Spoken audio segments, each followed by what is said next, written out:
Welcome to Logan Lightning TV. I'm Ryan Stewart and I'm here with Under-16s BPL head coach Barry Ross. Baz, big congratulations in order, mate. Won the top of the table clash to keep yourself in the contest against Lions. 1-0 result, good spirit shown by the lads. What were your thoughts? Mate, it was a really good game. Our biggest thing was to turn our 3-0 defeat from the previous game around. The 1-0 scoreline doesn't really reflect the game either. We missed a penalty the first half. We missed 4 open goals.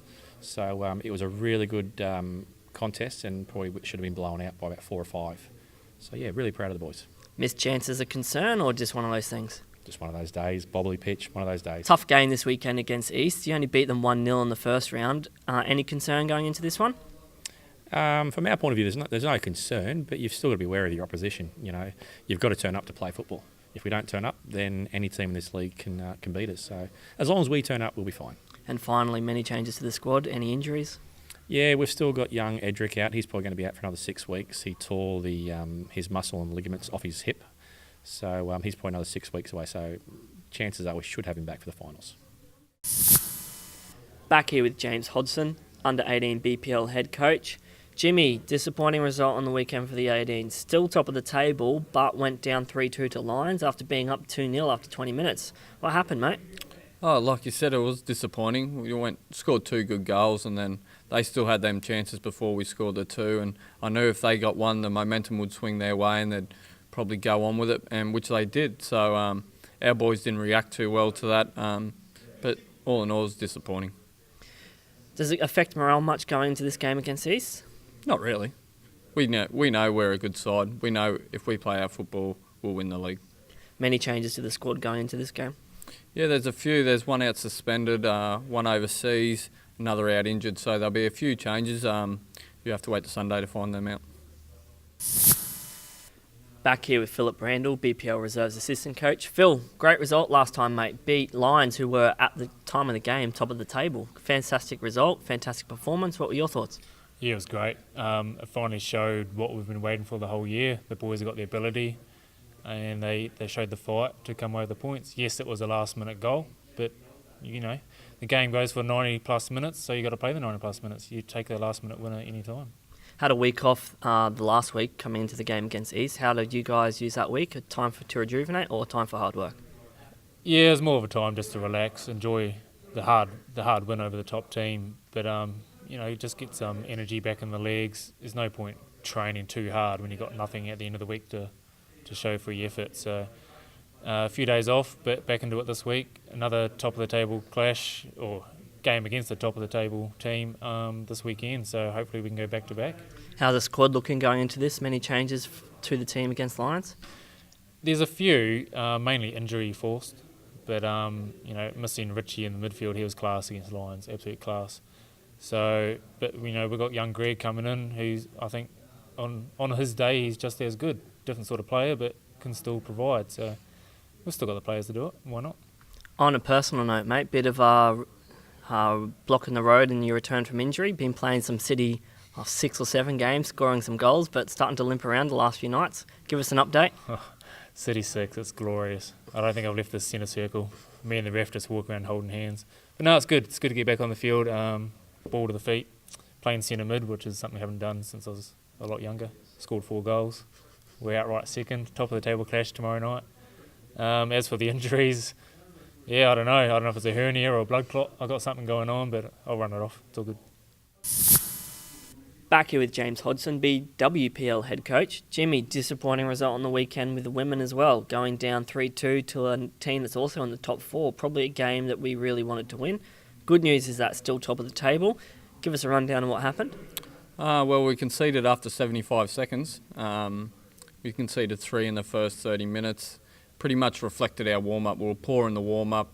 We started poor, and the girls certainly knew what I thought about the warm-up. And it was a game we should have been up for. They're in the top 4. We wanted to stay top of the league and made sure we stayed top of the league, and we missed that chance to bridge a bit of a gap in between the other teams with Pine Hills losing. So, you know, it's a disappointing result. We scored 2 goals to make it 3-2, but if you concede 3 goals, you're not really going to win too many games. Give us an insight into a bit of the team dynamic. It seems from the outside looking in, there's either difficulties getting motivated or difficulties switching on for games? What's your read of that situation? Well, if I could tell you, I probably wouldn't be at Logan. I'd probably be at Barcelona. So, I haven't put my finger on it really. Some weeks we can be have the attitude there and we're up for the battle, and then other weeks we're not. These girls are still young. They're still maturing. So they've got to do that to be better footballers. They've got to have that attitude each week to perform, and that's what makes good sides great. They turn up every week to play good football, and the attitude's right. So some good news and some bad news midweek. You managed to get past Pine Hills in the Cup, but it was down to a forfeit, which obviously isn't a great look for the women's game. Give us a bit of insight into what happened there. Oh, well, Pine Hills obviously didn't have enough players. They requested it to change the game late, and we already had arrangements. Girls got off work early to go get out that way because of State of Origin night, driving past Suncorp. It was never going to be easy. We requested to change the game 3 weeks ago and they didn't want to, so why would we change it 2 days out from the game? So disappointing. It's not a good look for the Cup. But in saying that, we move on to the next round, to the quarters, and hopefully we go well. And moving on to this weekend, game against South. It's the same story every week, really a game that you need to win to stay top of the table, particularly with the way that Pine Hills have been looking recently, possibly struggling for results. Are you going to change much going into this? Are the girls going to be up for this game? Yeah, well, I know they'll be up for this one. A couple of girls have formerly played for South, and I know there's a bit of feeling in between the two teams, so it'll be a bit of a battle. We've got to make sure that we don't get involved in that battle too much. We've got to make sure we try play our football. So it'll be an interesting game. Hopefully we get a good crowd and get the support we need at home, because I think it's our last game at Canoobia Park, because our next one's home games at Beenleigh. So hopefully we get a good crowd and come support the girls. Back here with Nicholas Christock, BPL captain. Nicholas, disappointing result against Lions. Did well to come back into the game at 1-1 and thought that you probably had some really good chances to take the lead, but in the end it didn't turn out to be your night. What were your thoughts? Yeah, it was another really good performance against Lions for us, which is frustrating as well, just showing we can play against the teams at the top of the table, because we were there at one point.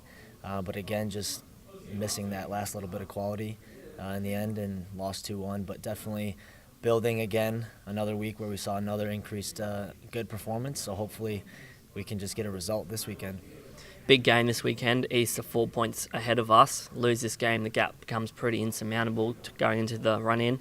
Win this game, it puts us right amongst it. How are the boys looking for this one? We're definitely up for it. We know it's make or break, backs are against the wall, and we're going to give a performance that shows that. We're trying to treat these last 6 games here like cup games, because we know a loss in the last 6 knocks us out of contention.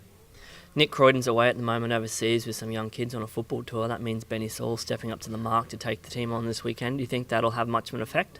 It's definitely a different style with Ben. Not bad at all, just different. But we certainly respect Ben a lot, and he's made some changes to the lineup that kind of showcase what he brings different to the table. But we're going to be up for it regardless. He's going to lead us in a good way. Coming into the end of the season now, in the first 6 weeks we were right amongst it, up the top of the table, and the goal at that point probably would have been to contend for the title. What do you see the goal for the top team being right now? Absolutely is still to make it into that top 4. We believe when we've seen that we can play a brand of football that can beat any of the teams in the top 4. So to make it into that top 4 and play in that finals football is our goal right now, because we truly believe that we can still make waves in those last games.